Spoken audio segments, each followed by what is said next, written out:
Okay, so I want to thank everybody for coming out on a Friday night.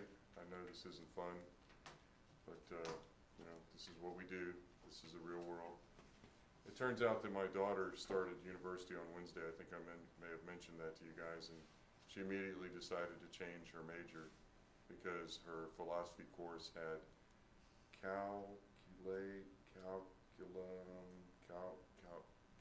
calculus? Yeah, that's it. I said, you know, you can't avoid everything hard in your life. But instead, what did I say? Okay, honey, that's what you want. Go ahead. So then she took her class on modern social media or something, and they watched The Office for her lectures. What do I know? Yeah, but anyway. Did she go here? No, she will never stay in Texas. She's never coming back to Texas. She's in Boston. And we'll see, but you know, I don't want to die anytime soon. But on my tombstone, it will probably say people are defined by what they will not do. And I think really hard about that. You know, if you won't take math, you're not going to be an engineer. You're not going to be a scientist. If you don't want to take, I don't know, philosophy or something, you're not going to be a philosopher. If you don't want to take anatomy, you're not going to be a doctor. So tonight we have a relatively casual conversation about the concept of permeability. And I know no one in here is a chemical engineer, but we do have a mechanical? No. No one's mechanical? So everybody's petroleum. So this is old school. And when I was very young, I remember Darcy's Law, Darcy's Law, Darcy's Law, Darcy's Law, Darcy's Law. And you thought, what the hell is Darcy's Law? What does it really mean? Well, tonight we're going to derive Poiseuille's law. And we're going to say that by analogy, Poiseuille's law and Darcy's law, or by analogy, that we can say they're similar. This is not a good lecture, right? I mean, it's okay to derive Poiseuille's law because we need to know how to do a momentum balance. We need to know how to relate shear stress and shear rate and viscosity and things like that. But deriving Poiseuille's law doesn't necessarily make you a better petroleum engineer. Maybe, okay? Part of the reading in this section is to read the paper by Hubbard, and I'll talk more about that in just a second. How many of you have already had transport phenomena? Anyone? Not the one that we have at the undergraduate level, but at the graduate level? Just one? Only one person? Transport phenomena? Oh, I see dark days ahead. You have to do some things in life you don't want to do. And transport phenomena is right up there at the top of the list. It's tough. It's ugly. The material will teach itself, but the pace that the chemical engineering department uses for transport phenomena is brutal. There was a transport phenomena course in civil engineering, but it wasn't really quite the same. I think they still have a variant of it. But if you had taken transport phenomena in chemical engineering, this would be a typical lecture there. You would derive the momentum flux equation, and then you derive, in our case, we're going to derive Poiseuille's law, and then you'll make some generalizations. Okay, let's have a quiz really quick. Ready? Who wants to volunteer? What is the diameter of a human hair? 1 angstrom. 1 angstrom? Damn, I think it'd be, okay, somebody else tell me what they think it is. An angstrom's a billionth, right? A billionth or a trillionth? An angstrom's a billionth of a meter? No, it's 10 billionth of a meter. I thought it was a 10 millionth of a meter. Whatever it is, somebody look it up. But okay, so we have a really small value. Anybody else? Somebody's looking it up. I can see you typing. I did it too. Go ahead. 5 inches. 5 inches? Diameter. Not your head. The hair. Oh, the hair? Yeah. Ow. Yeah, one of these, which I pulled out 3 of. ½ millimeter. Sorry? 1/2 of millimeter. it's approximately 200 micrometers, okay? It's pretty damn small.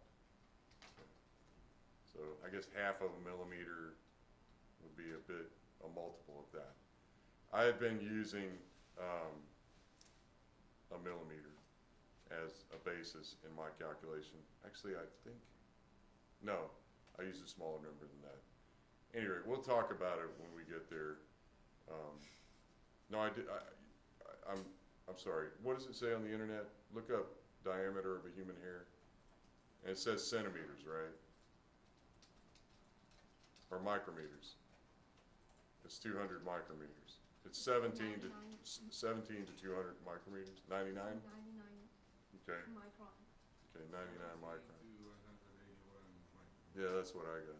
So, anyway, we'll talk about this at the end of the lecture. I just want you to realize that depending on what you define a diameter of a hair as, it could be 3 to 80 Darcy's, you know, Darcy's. That's like the most permeable thing in the universe, right? That little piece of hair, you know. I mean, you can't make a calculation on one hair, okay? Let's make sure we understand that. But I'm saying that if you compared the fluid conductance capacity of a hair, something the diameter of a hair, it would be roughly X Darcy's. Okay, so very, very permeable. Okay. So what we'll start by tonight is an analog, and we're going to say that we're going to look at Poiseuille's law, and we're going to take little radii of variations of radii in Poiseuille's law, and we're going to add them up. And then later on, we'll derive the momentum balance for Poiseuille's law, so we'll derive Poiseuille's law. And then finally, we'll derive the units of a Darcy.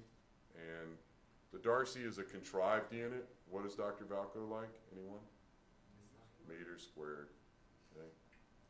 Meters squared. That's a consistent unit.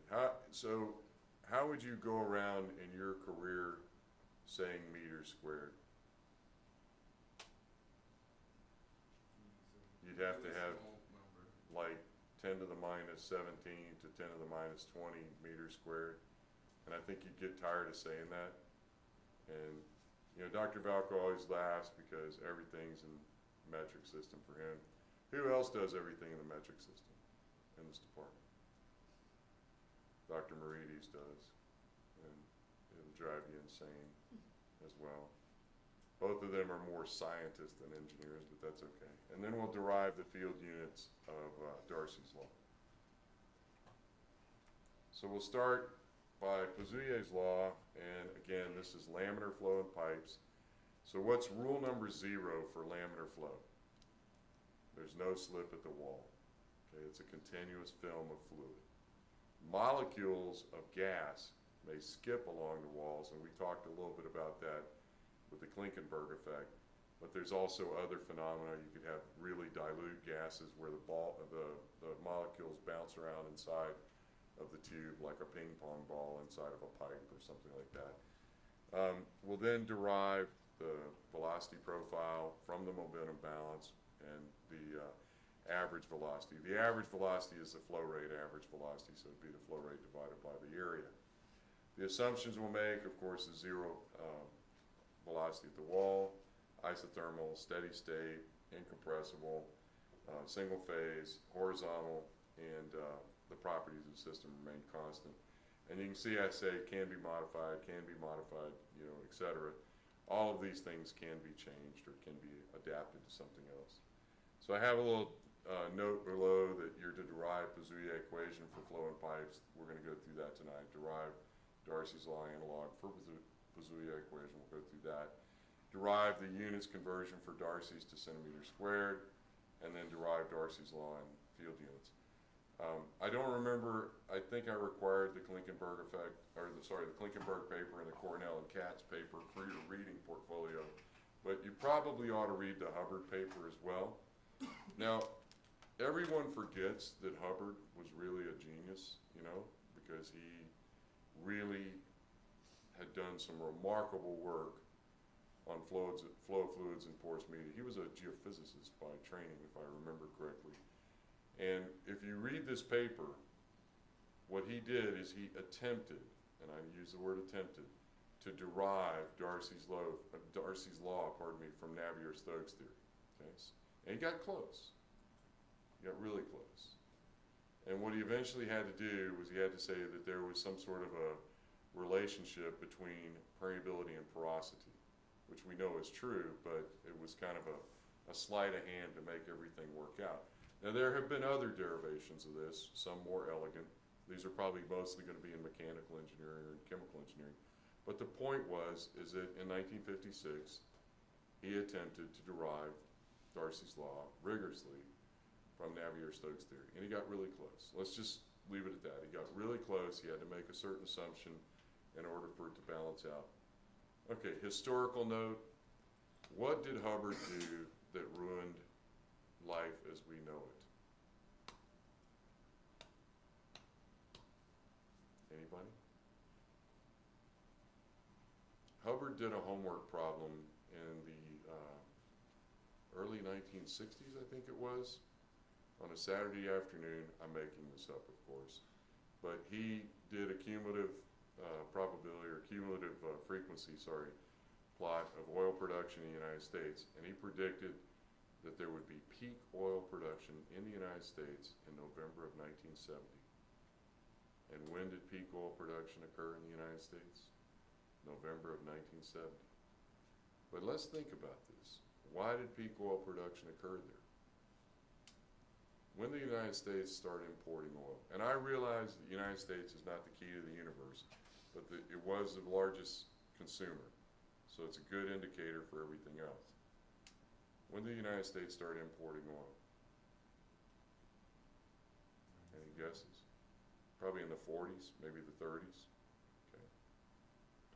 Because it was easier to import oil to certain positions than it was to ship it. Venezuela to Florida, something like that. Yeah. But the point is, that was really cheap oil from elsewhere really caused that production curve to peak. There was no physical reason. So then, if you type peak oil, and that's P-E-A-K, not P-E-E-K, you will see all these people say that oil's going to run out, everything else. What is the production now in the United States? Total, depending on how they count barrels, whether it's liquid, liquids produced from gas, etc. Did anybody see a number? It should be about 10 million barrels a day, something like that. So we have exceeded the peak from 1970 by quite a bit. Also, when they brought Alaska on, that moved the tail out, and then of course when unconventionals came on, it not only moved the tail out, it moved the distribution out, it took it way up. Rumor has it that in the year 2025, the Permian Basin will produce between 6 and 7 million barrels of oil a day. At that point, who's their competitor? Russia and Saudi Arabia. So the Permian Basin in West Texas could conceivably be the swing producer, at least for a period of time. I just wanted to point all this out. I know it has nothing to do with Petty 620, but Hubbard was a great mathematician, physicist, geophysicist, did some really good work, but all he's ever remembered for is this homework problem where he published his theory of when peak oil would occur. Now, how much oil was actually generated in place? Best guess. Anyone?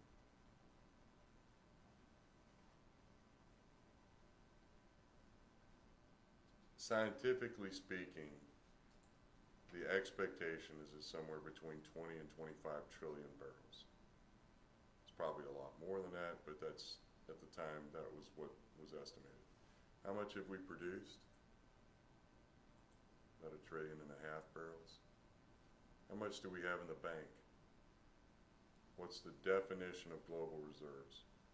1.6 to 1.7 trillion barrels. Okay. It's good for about 40 years at current rates. Okay. But we have a job because we have to keep adding to that number. That number has increased substantially in the past 20 years. There was a time where it was significantly under 1 trillion barrels. Back in the 1970s, it was 600 million barrels, or billion barrels, pardon me. And, you know, now it's 1.6 to 1.7 trillion barrels. Are you afraid we're going to run out of oil? No. What's going to put us out of a job? And nuclear, and hydro, and the mix that's coming. But right now, the energy mix in the United States is still dominated by fossil energy, as it is in other places. I'd like nothing better for us to be put out of a job, but it's not going to happen. We got a lot of work to do. Okay, enough sociology lecture. So we've seen this before. We have a physical model of a rock drawn by Mr. Keelan. We have a conceptual model of a rock, or, you know, holes drilled through a block by Mr. Scheindegger. And then from Freeze and Cherry, I think this thing's working okay, we have the fluid paths inside of a rock. You can see all these different, like, arteries or veins or that sort of thing where fluid is moving. And then you can see they've drawn a schematic of an average linear velocity through that system. I met with a student today who's actually a bioengineer, and this is exactly what they did. They designed systems to model the arteries and veins in your body, you know, blood flow, et cetera. So, you know, this Freeze and Cherry, or Freeze, and well, their book was on hydrology, so they were, you know, looking at loosely consolidated sediments or unconsolidated sediments for water production. But conceptually, this is true as well. So we have to derive an equation to represent this. So let's start with Poiseuille's law. Some people say Poiseuille's law, but the French tell me it's Poiseuille's law, so we'll call it that. Its velocity is equal to diameter squared divided by 32 divided by viscosity multiplied by delta P over L. That's the gradient. So basically it boils down to there's a proportionality between velocity and gradient that is some sort of an area. Okay? An area. For flow in pipes, it will be this diameter squared divided by 32, blah, blah, blah. Okay? What about for porous media? Uh-oh. Well, okay, we'll try it anyway.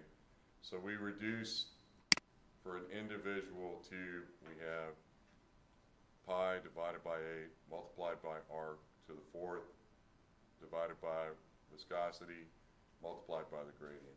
So if we say, okay, we're going to look at a single tube, and we're going to put an I on here, and we're going to put an I on here, and we're going to add all these up. You guys know what's coming. But how do you measure these radii? That's impossible, of course.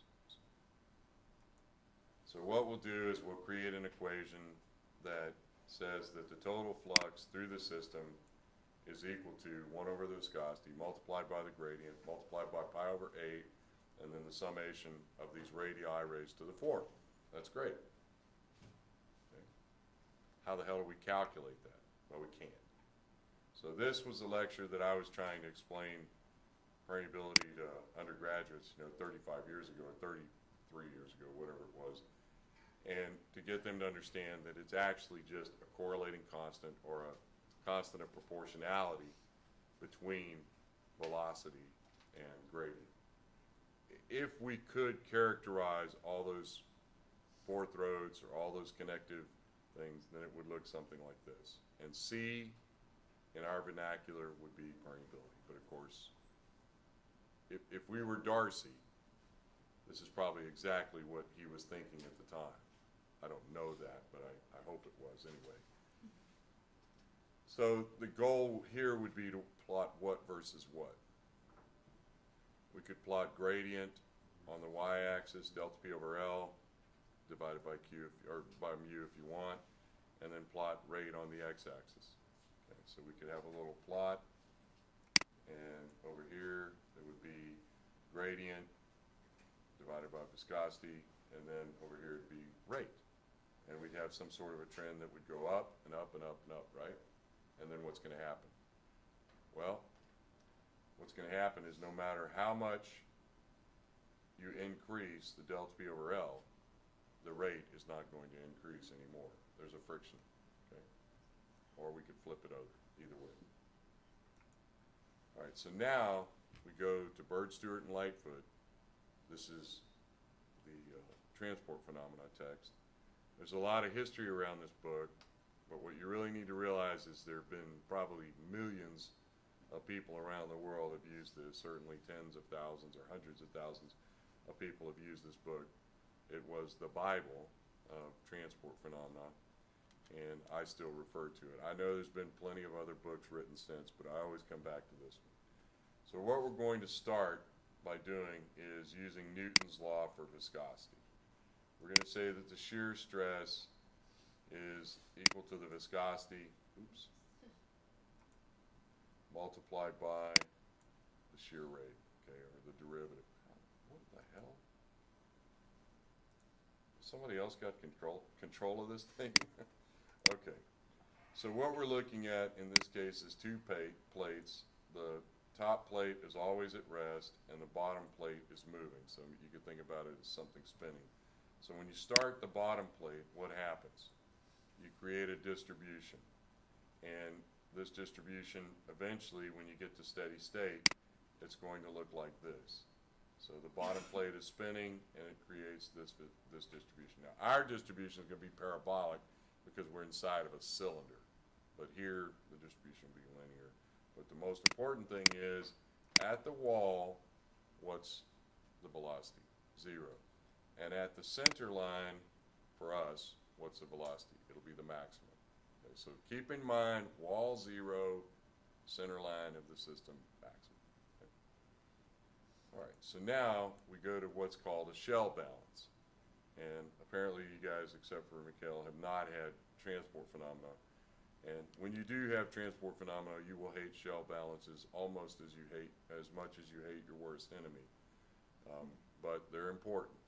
So let's go through this really quickly. We have this diagram of a piece of pipe, and then inside of it we have a diagram of a cylindrical shell of fluid. So imagine that we have here a cylinder or a shell of fluid. Yeah, I mean, maybe think about it.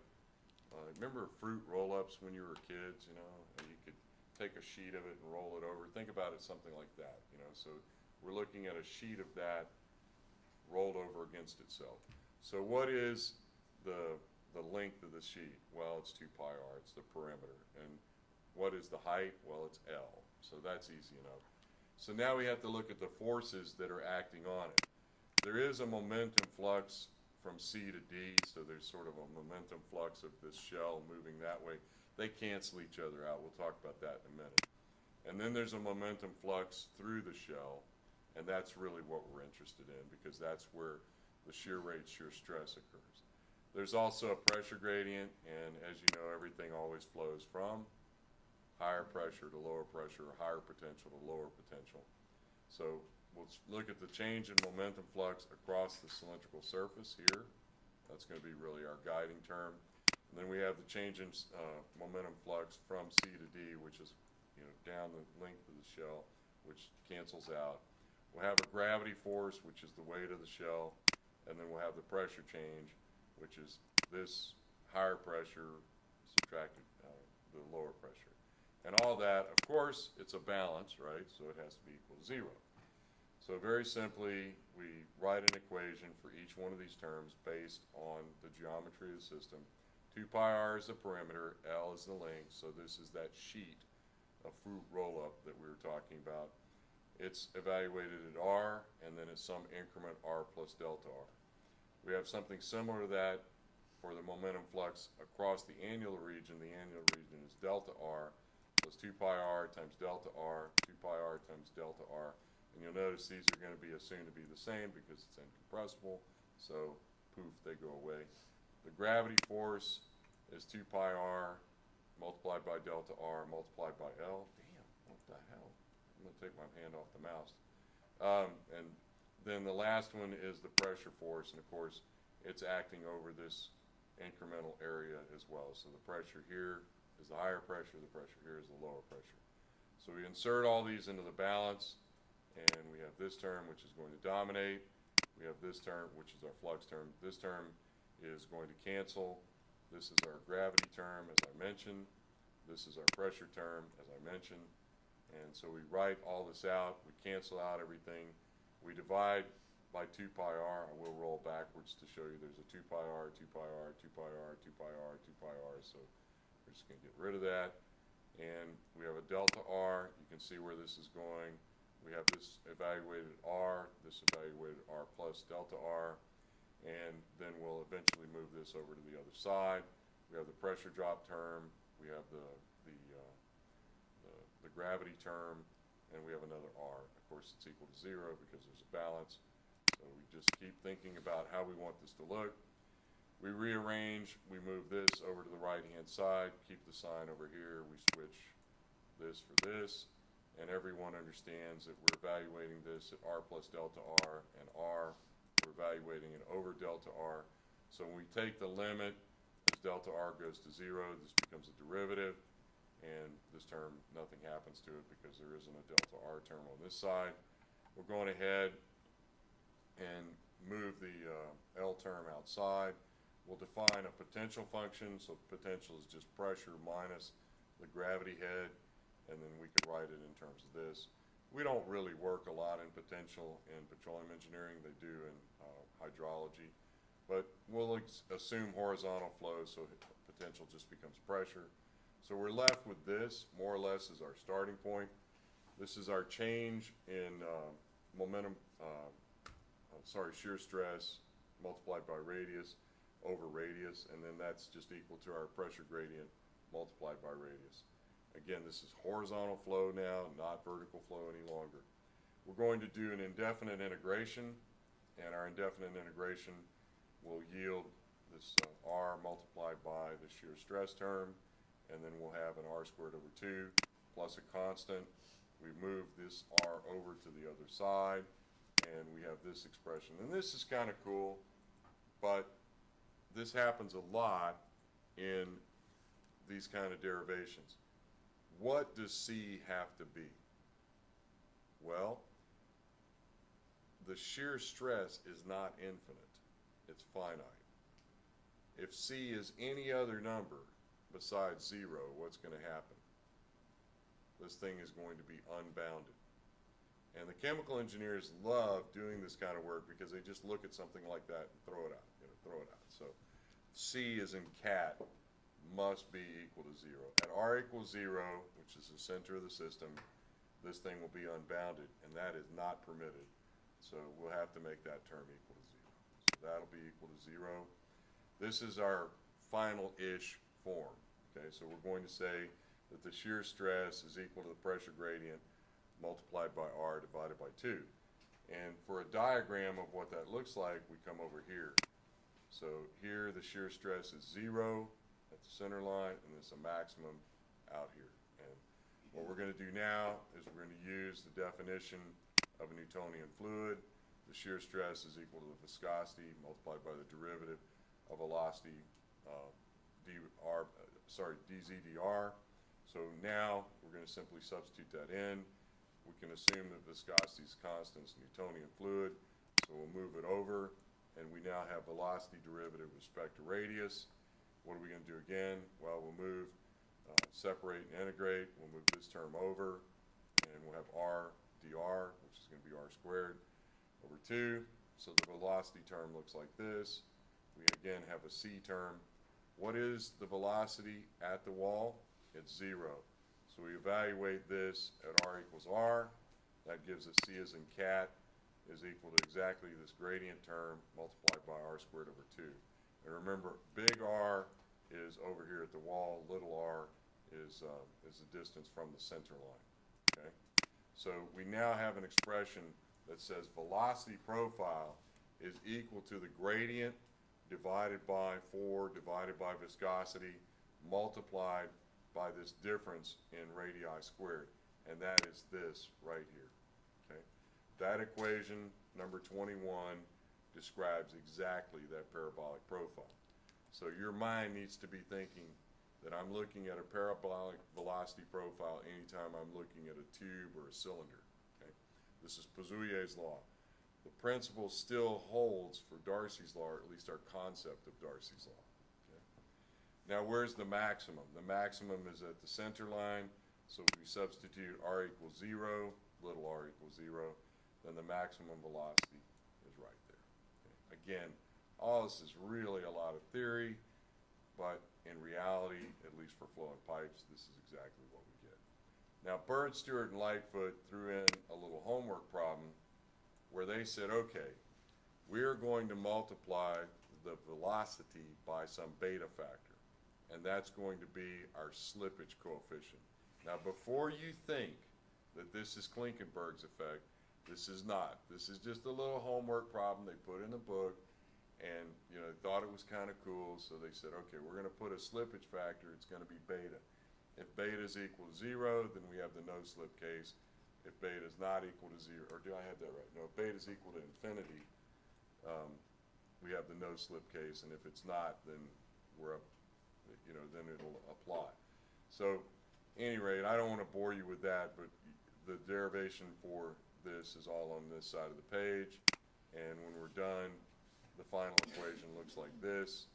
So it's exactly the same as the no slip case, except it has this. So if beta is equal to infinity, that term goes to 0, and we're simply left with the no slip case.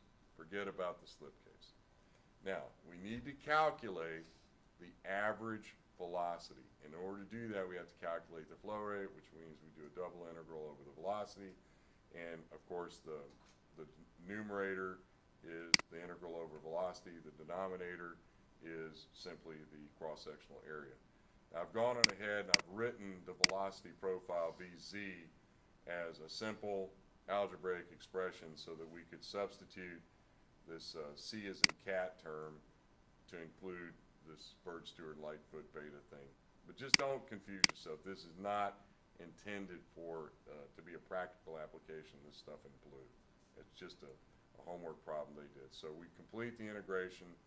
The area, of course, is pi r squared. The integral of the volumetric flow rate, we keep integrating.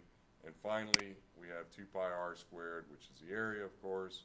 And then we have the pressure gradient, P0 minus PL divided by L, 4 over mu. And we have r squared over 4. And you can look quickly, that is 2, that is 4, that is 4, so that's 16. 2 divided by 16 is 1 divided by 8, and we end up with pi r to the 4th over 8, viscosity, pressure gradient. Do you remember where we saw this before? We saw this at the start of the lecture. This is simply Poiseuille's law. Okay? So our final form looks like this, and that's Poiseuille's law for flow in a single tube. And the difference in blue is if you include the slip factor. Of course, if the slip factor is infinity, then it just goes back to the non-slip case. But, I actually thought, well, maybe we could use the slip factor to represent Klinkenberg's effect. Forget it. It just was a novel idea that they stuck in their textbook. Okay. So this is a summary of all our relationships, and just so everyone remembers, isothermal, steady state, incompressible, single phase, and constant properties of the tube. And all of these can be modified, but, just FYI, that's what it looks like. So very quickly, for people who may not have seen this before, what does it look like? Well, here's the velocity equation. This is Poiseuille's law. If we have a piece of pipe where we have a higher pressure on this side, lower pressure on that side, distance from 0 to L, and we're going ahead and draw in a linear pressure profile. Why? The equation says it will be linear, right? And so then we plot, and I goofed up before, velocities on the y-axis and gradient divided by viscosity is on the x. So no matter how high you make the gradient, you will reach a terminal velocity due to friction. So the straight line part is Darcy's law, or Poiseuille's law, pardon me. What is this called? What is the quadratic form? So in this case, the gradient is not proportional to velocity, it's proportional to velocity squared. What's that called? That's Forkheimer's equation. It has other names, the Huppert equation, etc., but it's Forkheimer's equation. So we're almost there. Now the fun starts. We've already covered all this over here. If you want to go through it again, we can. But essentially, what we're really saying is we are going to make an analogy with Poiseuille's law that when we reduce that constant of proportionality, we're going to call it K. And we're going to assume that the same form for Poiseuille's law for flow in a pipe is the same form as we have for Darcy's law for flow in a pipe filled with sand. Okay, that's how I explained it to undergraduates. I hope that's not insulting to you, but principally, that's what happens. Now, we will do a lot more than this later on, but for right now, everybody okay with this as a starting point? I'm sure you are, because you're all petroleum engineers, so that's good. The next is, what's the definition of a Darcy? Well, somebody decided that they didn't want to carry around this meter squared or centimeter squared or some other funky unit. So we have 1 centimeter per second, 1 centipoise, which is 0.01 grams per centimeter per second, and then we have 1 centimeter squared. So this is the flow rate of 1 centimeters cube per second, then of 1 centipoise fluid, of 1 centimeter squared area, cross-sectional area, and then the pressure drop is 1 atmosphere, and the length over which the pressure drop is applied is 1 centimeter. These units are annoying. I know that. But so what we have to do is we have to convert atmospheres to dynes per centimeter squared, and then we have to convert that to something else. So an atmosphere is 1.01325 times 10 to the 6 grams per centimeter per second squared. And okay, that's easy enough. We substitute that in. So we have 1 cc per second. We have 0.01 grams per centimeter per second. We have 1 centimeter squared area. We have 1 centimeter length. And then we have our conversion factor. So 1 Darcy is this many centimeters squared. Okay? So if we said that a human hair was 0.001 centimeters, which is 1,000 micrometers, right? When it should be 200. Sorry about that. I guess some people have thick hair. Then what would the permeability of that be? And if we use that number, we calculate the permeability of a human hair to be approximately 80 Darcys. If we reduce that number to 200, it reduces it to 3 Darcys. If we reduce it to 17, I guess it would reduce it by a factor of square root of 10, so it would reduce it to 1 Darcy or something on the order of that. Regardless, that is extremely permeable by our sort of standards. And all of this is to put in layman's terms what permeability really represents. It is, for the sake of argument, the cross-sectional area of proportionality. It has a physical meaning. For flow in pipes, it's r squared over 8. Okay. For Darcy's law, we can't really define it that way. We could write that equation that we wrote at the first of class, but it's an area. The units of permeability are L squared. Keep that in mind. All right, so now we finish our lecture by defining the units for field. Now, if you want, you can go through the SI units later. I'm going to leave that to your own.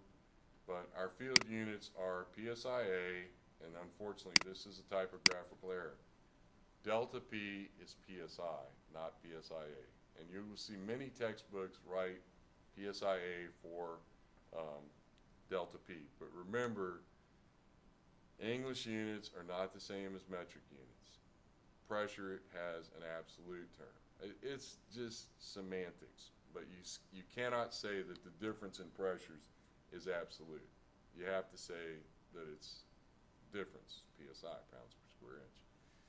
And okay, so everybody's happy with that. I won't people online are probably going, okay, old man, you're losing it. So our rate is reservoir barrels per day. It's actually stock tank barrels per day, but here we're assuming that this is QB, that we're multiplying it by the formation volume factor, okay? So we will always work in reservoir barrels, but we multiply by the formation volume factor to get reservoir barrels. What I'm saying is the equations that we're using are actually in reservoir barrels. That's why you see it's always written as QB. Okay. The viscosity is in centipoise, the distance is in feet, millidarcies, and feet squared. I'm just curious, how many of you think that the foot is a really stupid unit? Yeah? Okay. How about the inch? So where did the inch come from? What does the internet say? Yeah, it's the length of some king's thumb from here to here or something like that. Where'd the foot come from? The length of some guy's foot? Okay. So where does a meter come from? The definition is long and unremembered. Okay. What is it supposed to be? Is it like an arm? Sorry? Arbitrary, just standard. Well, somebody had to come up with it, right? Isn't it 1/10,000th from the pole to the, 1/10,000,000th from the pole to the equator? But now it's defined as the wavelength of something. And in France, they have a kilogram under a vacuum, and they have a meter stick under a vacuum. Okay. How would you feel about, how do you feel about having 24 hours? How do you feel about that? Too little. Too little. Oh, you want more time in your day. Okay, I got that. Doesn't really matter. Sorry? Doesn't really matter. So when somebody proposed a metric day of 10 hours per day, how would you have felt about that? Doesn't matter. Okay, we've got some guys from China, right? So the time in Beijing and the time on the border with Kazakhstan is the same, right? Yeah. So when it's noon in Beijing, you know, it's actually really a lot later than, I don't know what it's like living in Western China. It must be really interesting. Can you name some countries that have a half-hour time zone? Australia has, South Australia does, yep, very good. India? Like I thought you did, no? Oh, Sorry? at the same time every day. It's not a half hour off? Anybody else? Well, there's like 11 time zones in Russia. No, but I mean the half-hour time zone. They're all like, And you know, you're sitting there thinking, Australia's already strange enough. Why would you have a state with a half-hour oddball time zone? has to be different. I think that's what it is. And of course, Iran is. It was big enough for 2 time zones, so they just split it. That's Persian logic, by the way. So we substitute the units that we have to get the units we want. So we're going to want to convert everything to a Darcy. So again, we're converting from the desired units to the Darcy units. So pressure drops in PSI. It's PSIA here, but that's fine. And 1 atmosphere is 14.696 PSIA. That is an absolute. Rate is in reservoir barrels per day. I don't even have to look at this. 5.615 times what? 12 inches per foot cubed, 2.54 centimeters per inch cubed. 1 hour or 1 day per 24 hours, 1 hour per 3,600 seconds, etc. Is this 2.54? Is that exact? It is. It is. Yeah, it's kind of an odd thing, but it is exact. Okay, and then we substitute viscosity, which is fine. It's in centipoise. 12 inches per foot, 2.54 centimeters per inch. Permeability is in millidarcies, but it's supposed to be in darcies. So 1 darcy is 1,000 millidarcies. Area is in feet squared, but it's supposed to be in centimeters squared. So that's 12 inches squared, 2.54 centimeters squared per inch. Squared, pardon me. And we calculate all these units out and we get this really oddball number that's 887.289 psi per atmosphere, reservoir barrel per day per centimeter per second, millidarcy per Darcy, centimeter per foot, and then QB, it's not written, but Q mu delta X over Ka, and then we flip it, and that's actually 1.127 10 to the minus 3, and if you multiply that by 2 pi, what do you get? You get what? 0.0708. 1 over that is 141.2. You're going to hear 141.2 so many times in Petty 648, it's going to make your head explode. But that's okay. So if we think about this, tonight's lecture was really just to familiarize yourself with how I want you to think about permeability. I know there are more complicated ways of doing this. I know there are better ways of doing this. But I just want you to conceptually understand what the units of a Darcy are, how to convert to field units, what conceptually Poiseuille's law and Darcy's law kind of have in common. Conceptually, I keep saying conceptually because I want you to realize Darcy's law is not that simple. Read Hubbard's paper. You know, if you're really, really not able to sleep tonight, just put it under your pillow. I guarantee you, you'll go right to sleep, okay? Read Klinkenberg's paper. You have to anyway for the portfolio. Read the Cornell and Katz paper. That's another good one. So, what's our next lecture by me? I'm not sure. It's the 17th. So, we'll cross that bridge. I think it's steady state flow, but we'll cross that bridge when we get to it. How did your math lectures go? Pretty good? He said you were really interested and then you got afraid that we were going to impose MATLAB on you. We're not going to impose anything on you. I've asked him also to go over how to run these VBA modules that we have in Excel. And I need you to understand, I'm not a VBA programmer, so when you edit this code and it looks like crap, I don't want to hear anything, okay? That is not my specialty. And in fact, I have to have students go back in every time they change versions of Office. You know, things that used to work don't anymore because they change how they allocate memory or something like that in VBA. So every bit of it, it's free, but don't expect it to work perfectly. So one of the things that Rui will go over with you is the Stayfest algorithm in Excel. Excel is not the best platform to run the Stayfest algorithm, but it will suffice for what you're doing. I think he's also going to cover the use of the special functions. Now, Excel has a couple of things where it does not have all the special functions, so there are some that are programmed in. Back in the old days, they had none of them, so you had to write your own code for them. But I don't remember exactly what the module that I give you had. I know some of those algorithms are from Rosalind Archer, but just beware. I mean, how do you get the gamma function in Excel? It doesn't have the gamma function. It has the log gamma function, right? I mean, there's everything you want is now in Excel, except I think it doesn't have the exponential integral. So you'll have to program that. I'm just throwing things out just to make you crazy. So I will see you next on the 17th. You've got Jorge and Rui next week. They may double up a lecture. I'm not sure. Laplace transform is going to take 2 lectures, and I know that. It doesn't matter who's doing it. It always takes 2 lectures.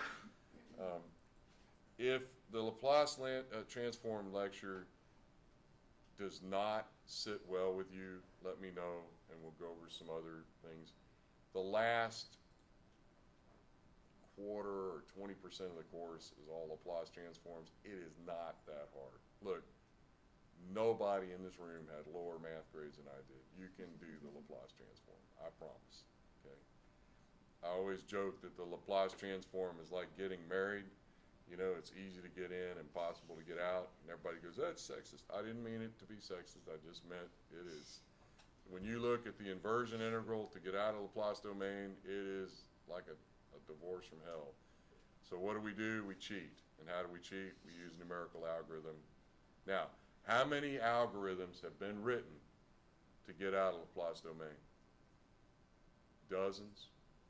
You have several very old articles now from the 70s and 80s on Laplace transform algorithms, inversion algorithms. There are many more now. Why do we use the Stayfest algorithm?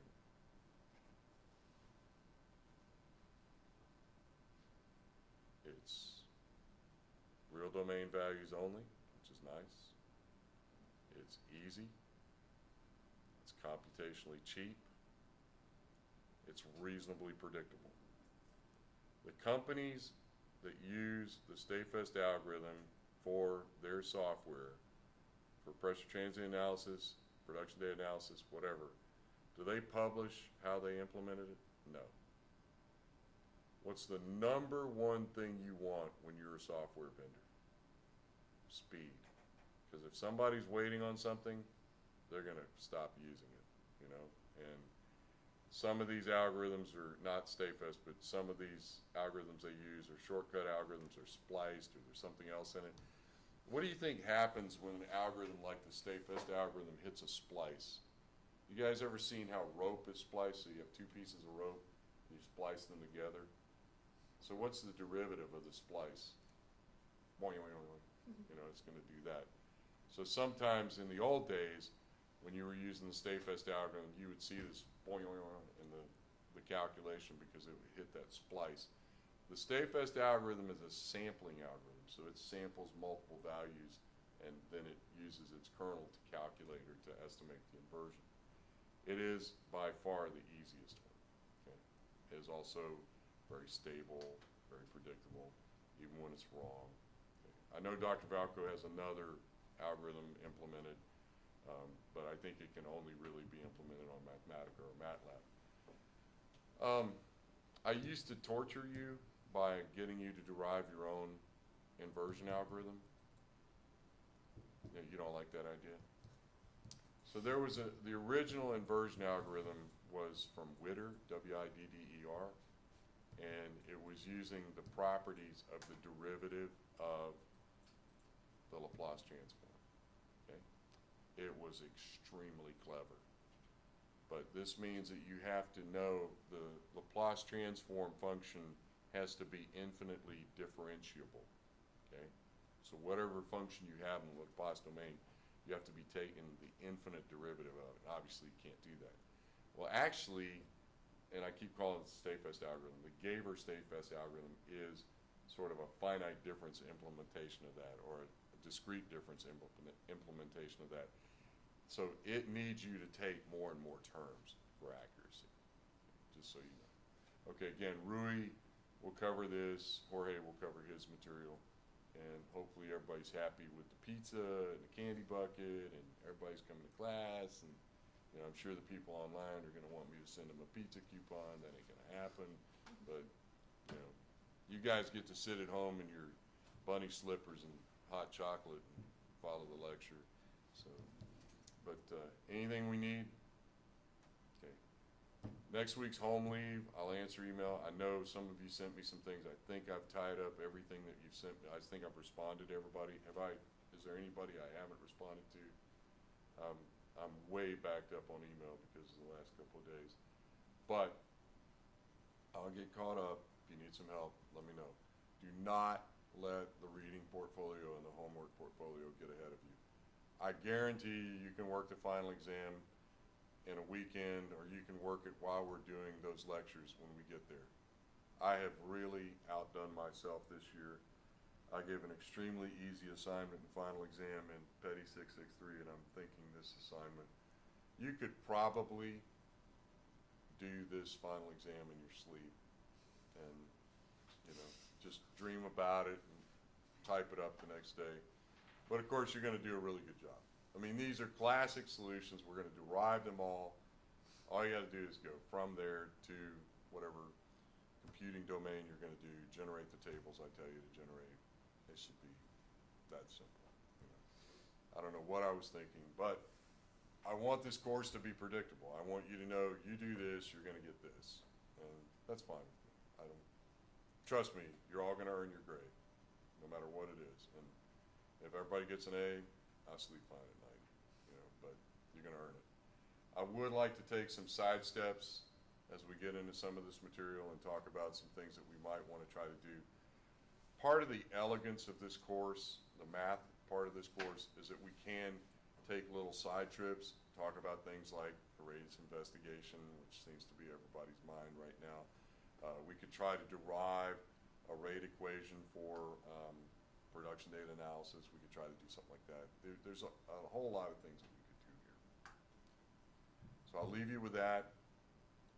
Any questions? Pizza's okay? No complaints? Okay. Last time, I'm gonna stop the recording. Like an auction. Any more bidders? It's about to close. All right.